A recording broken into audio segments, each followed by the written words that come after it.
All right, it's a very fun day here on the Maney LauRen Morning Show as we welcome Chance the Rapper to the Maney LauRen Morning Show studio.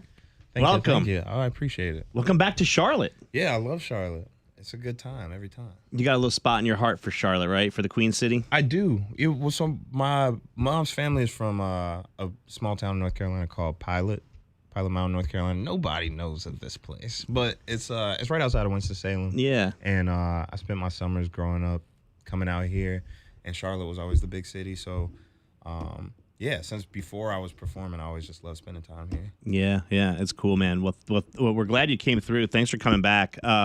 As we record this, it's Cinco de Mayo.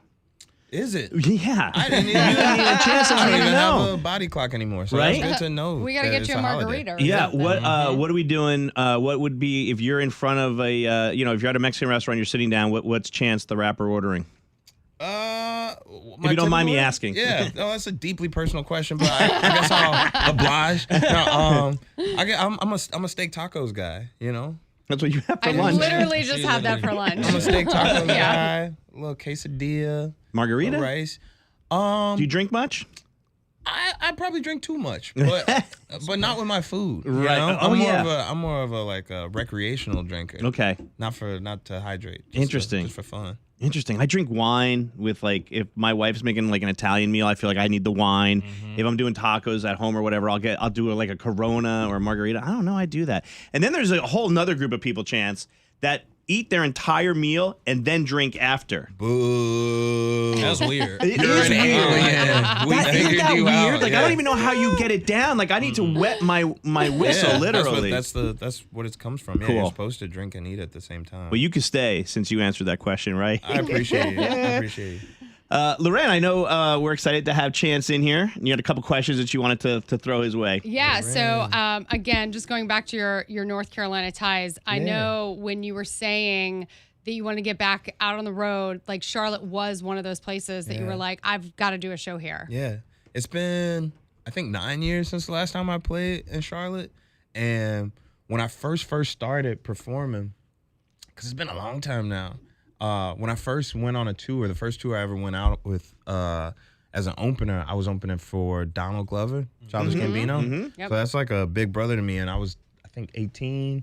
And just like getting to learn how all this stuff works. First time on a tour bus, first time just seeing how the shows are set up and how quickly everything moves. And one of my first shows with him, I think the third show was at a place called the Orange Peel in Asheville, North Carolina.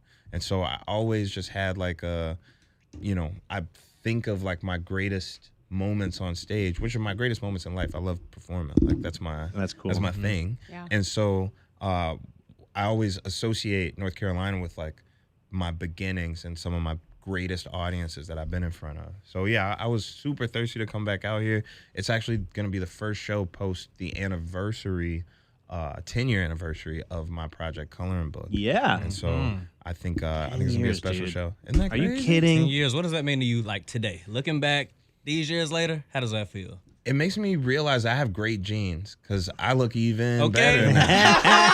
Somehow. Solid answer. Somehow. Solid answer. Yeah. No, I mean, it's just it's a beautiful thing because when you're in the moment, when there's something that's like, I feel like Coloring Book was very different than a lot of the rap that was coming out at that time.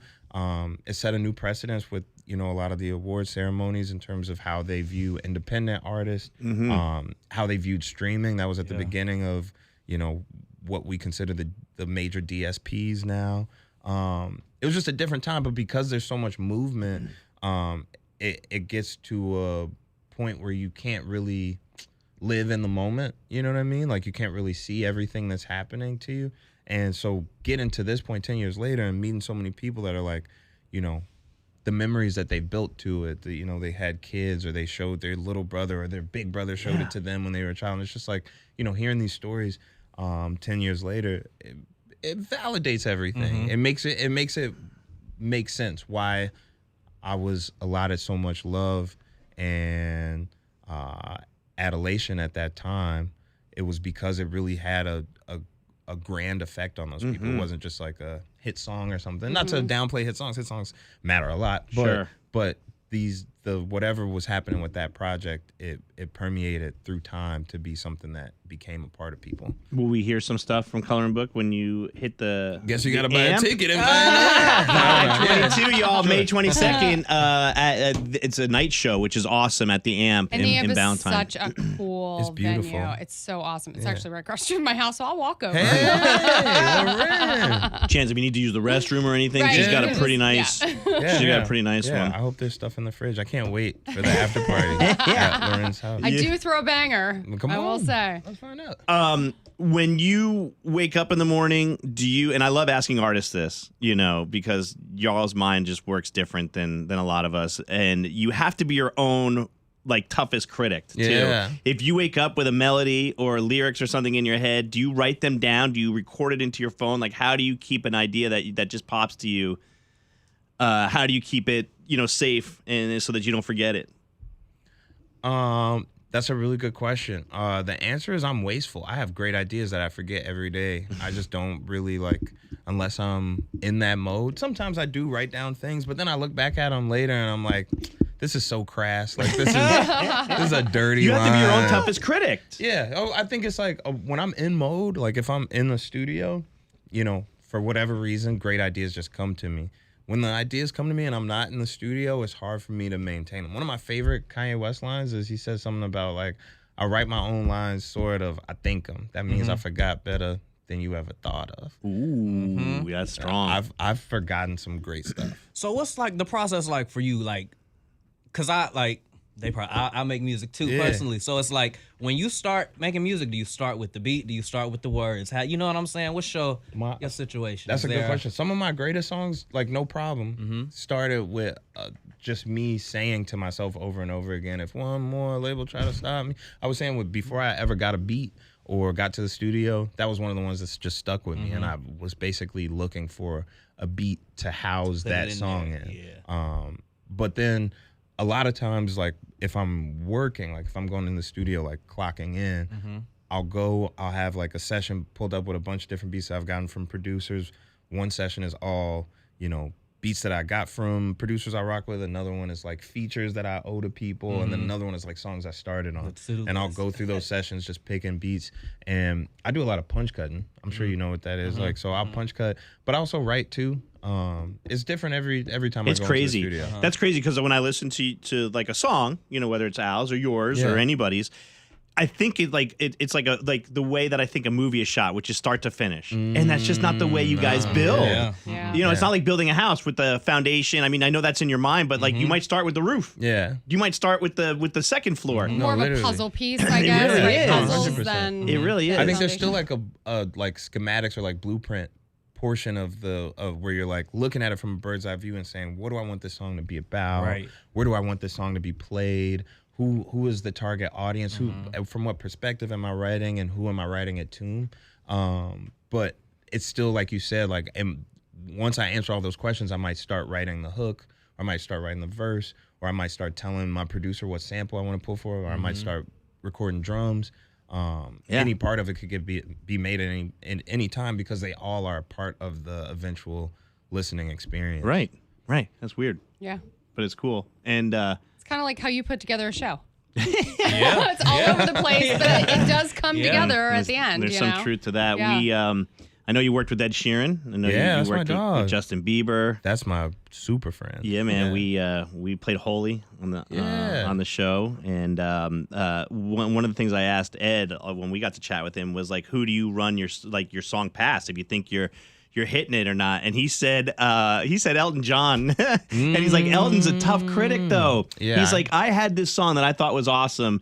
And Elton was like, it's crap, mate. You gotta fix it. You gotta fix it. So I want, like, do you run things That sounds past like Elton Kanye? You John. have a whole. I know you worked with him in the when you started, but like, who's your go-to?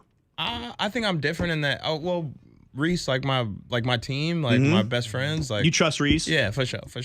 That's definitely probably the first person I send my song to. Nice. But still, there's like a level of like, this is my stuff. Like, You just know. I just know. That's I think awesome. of music same way I think of like comedy or like any written art form, where it's like the real secret ingredient is me. and I don't mean that to sound like cocky or like saying my skills, but saying like my story can't be told by anybody else. And especially in hip hop where it's so much about truth and experience that like it doesn't really matter so much if the first or second or third person that I show it to says, oh, this is great, and this is going to be a hit or whatever. What really matters is that hopefully that song, even if the first 20,000 people that hear it don't like it, that 20,000 in first person, that it gets to them and that it impacts them positively. Love that. Me I love too. I mean, it does.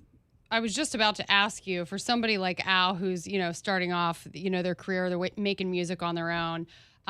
What is your biggest piece of advice for them? That sounded a lot Good like question. advice, but more specifically for somebody who's kind of, you know, just getting into the game. Kicking it off. Yeah.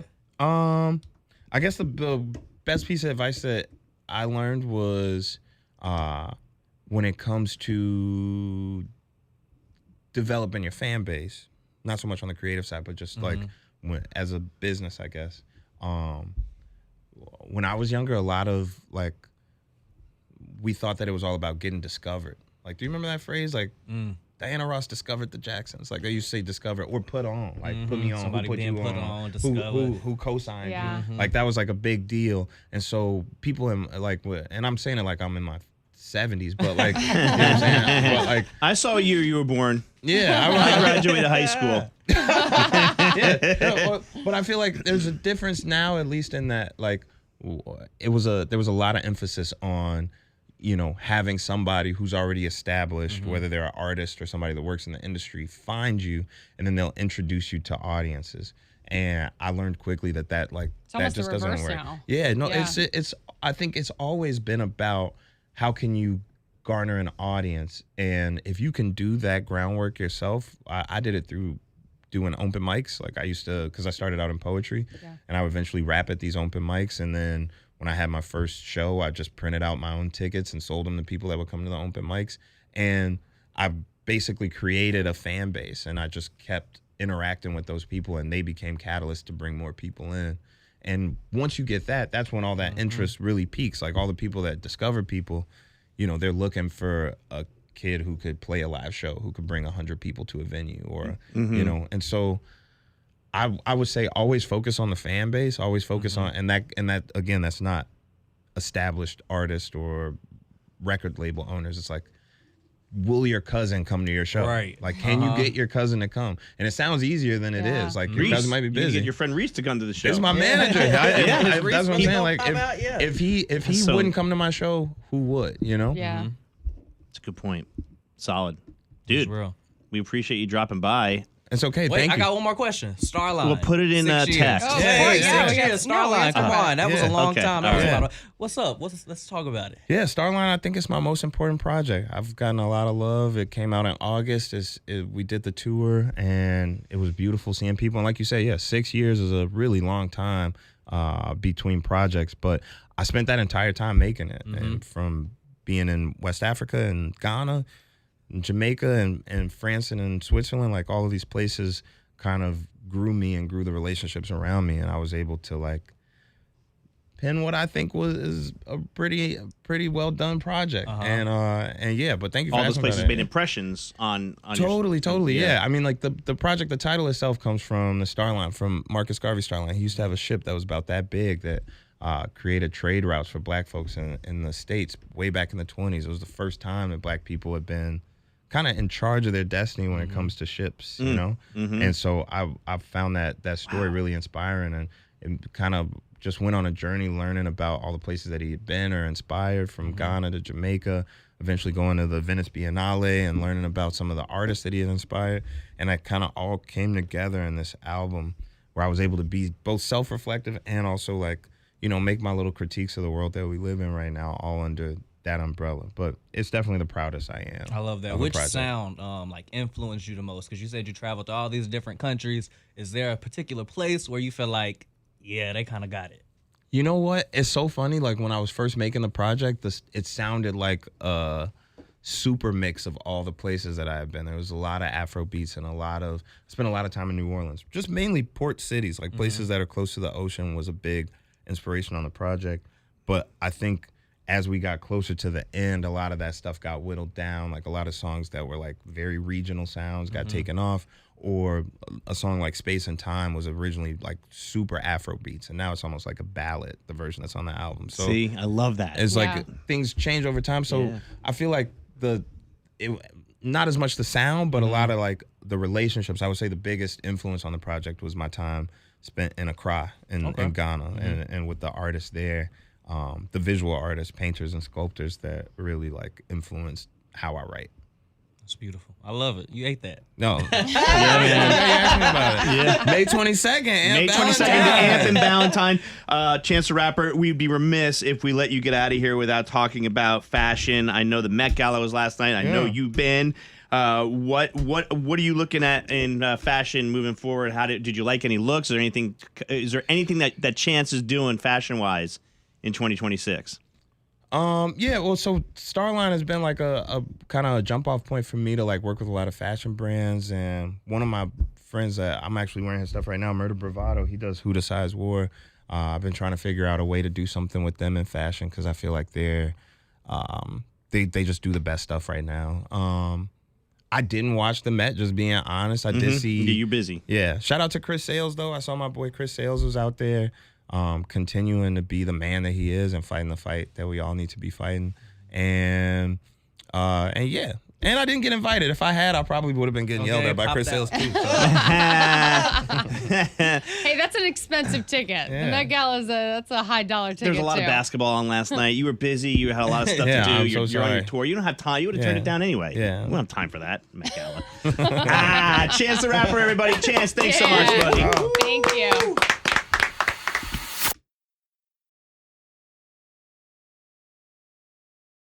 Hey, it's LauRen from the Maney LauRen Morning Show. Thank you so much for watching. Make sure you subscribe to our channel and like this video. If you want to see more videos, you can always check out our behind the scenes content or our War of the Roses.